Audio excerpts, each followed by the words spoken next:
Greetings, people of the internet.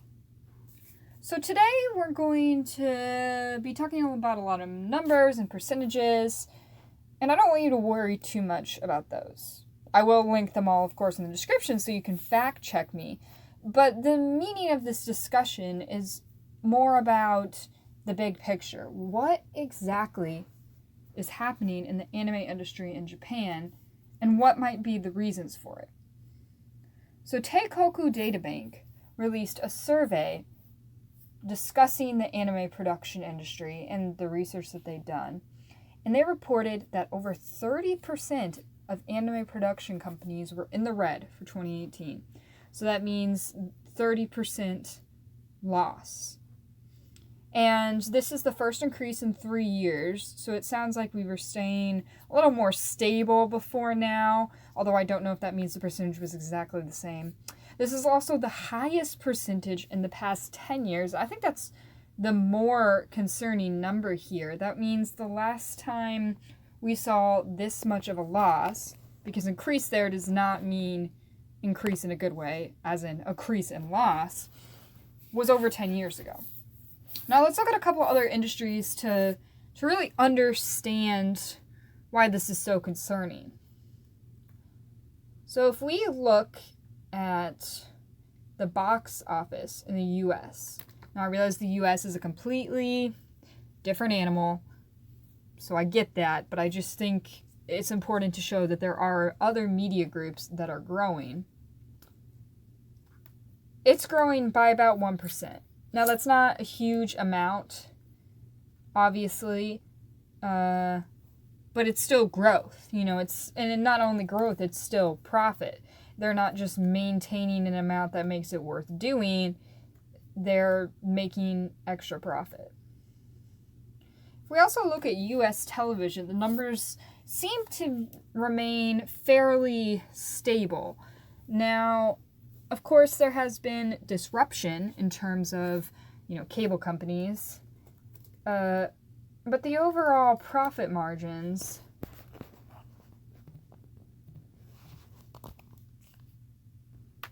the overall revenue has stayed to be around 37 billion. Now, once again, we're just looking at the production side. I'm assuming where we might see some losses when we look at, some actual channels and cable companies, but this anime study was also about production, so we're going to focus on that.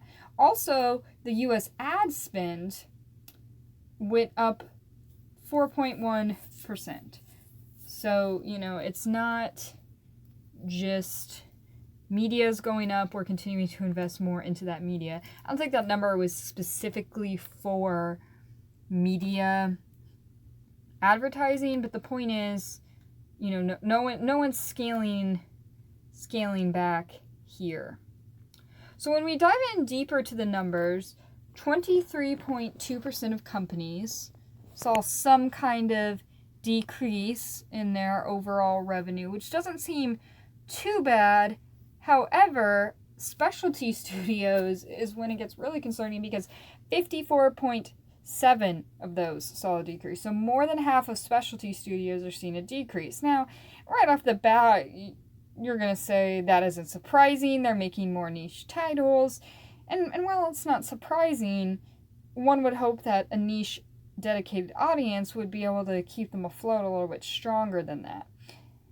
And so while 23.2% are the only ones who lost money, there was only 34% that actually saw an increase. So I think that in between numbers, really just people who are staying afloat. So it's a little bit more depressing when you think about it that way.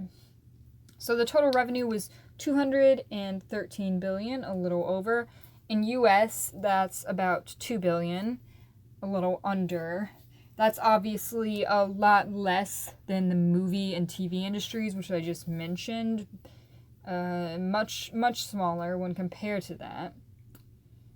What's really interesting about all of this is this was the 8th consecutive year, so starting in 2011, that companies collectively set a new record in total revenues. So the money is going up, but the profits aren't going up. We're going to talk more about that.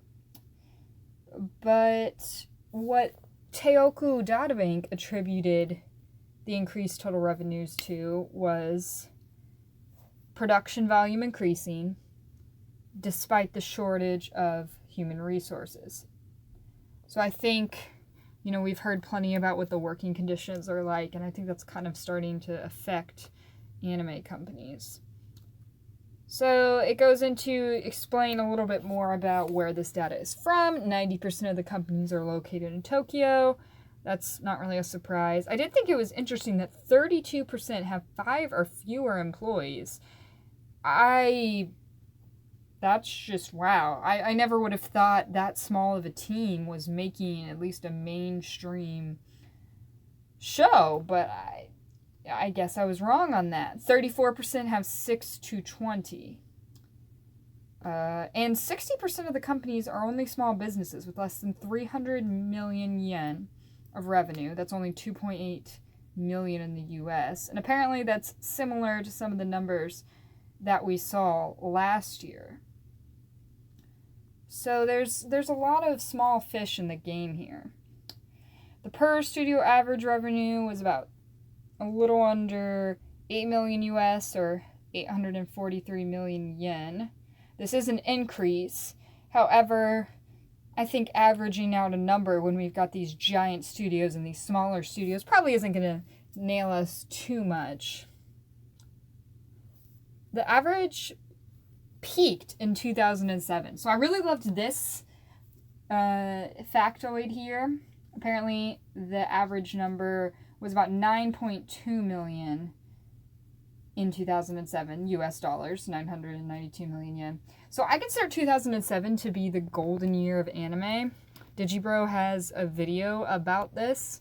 Well, not exactly about that, but pretty close in agreement with me, I would think.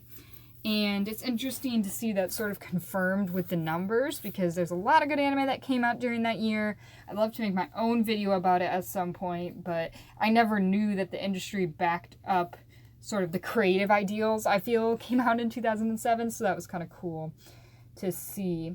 But the reason this article writer believes the average has been on the decline since then is all these new startup companies, which, makes sense when you're dealing with averages, and the outsourcing of anime production to other parts of Asia, which I didn't know that was that rampant. Also, 6 companies filed for bankruptcy, and 5 more ceased operations or were closed. The Dana Bank believes the bankruptcy had to do with lower contract unit prices, labor costs, increased payment to subcontractors, and limited cash flow, which basically just means people are running out of money. So now that we've kind of gone over all the numbers, let's theorize about why this is happening. Okay? And I think there's 2 different main arguments here.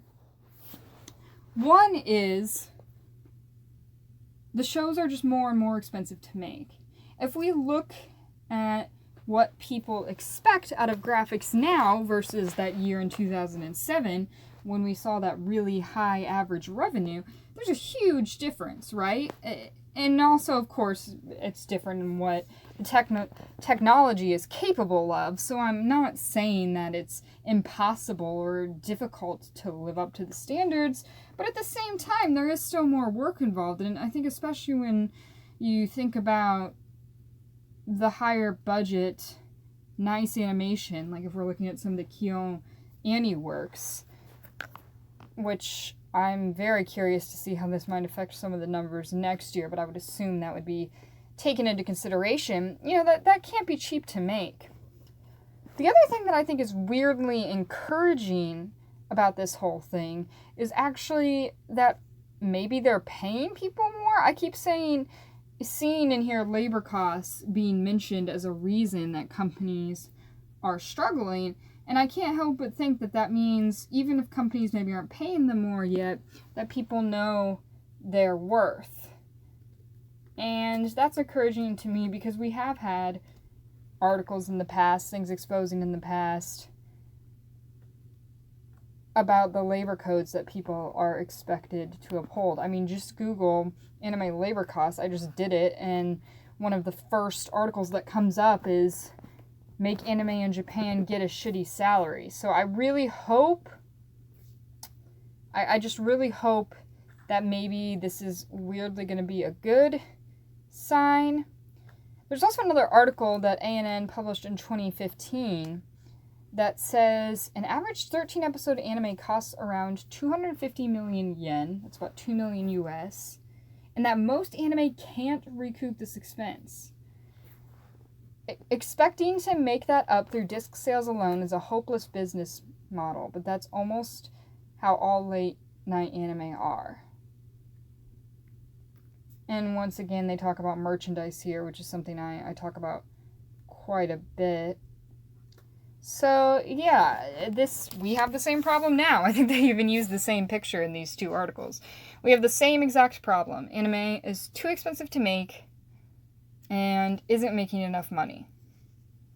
And even when they make more money, it's still not enough. Hopefully, the industry finds a way to address that. Until then, all we can do is try to support the studios the best we can. I'd love to hear your thoughts about all this below. I will link to the articles that I mentioned. Thanks for watching. Peace out.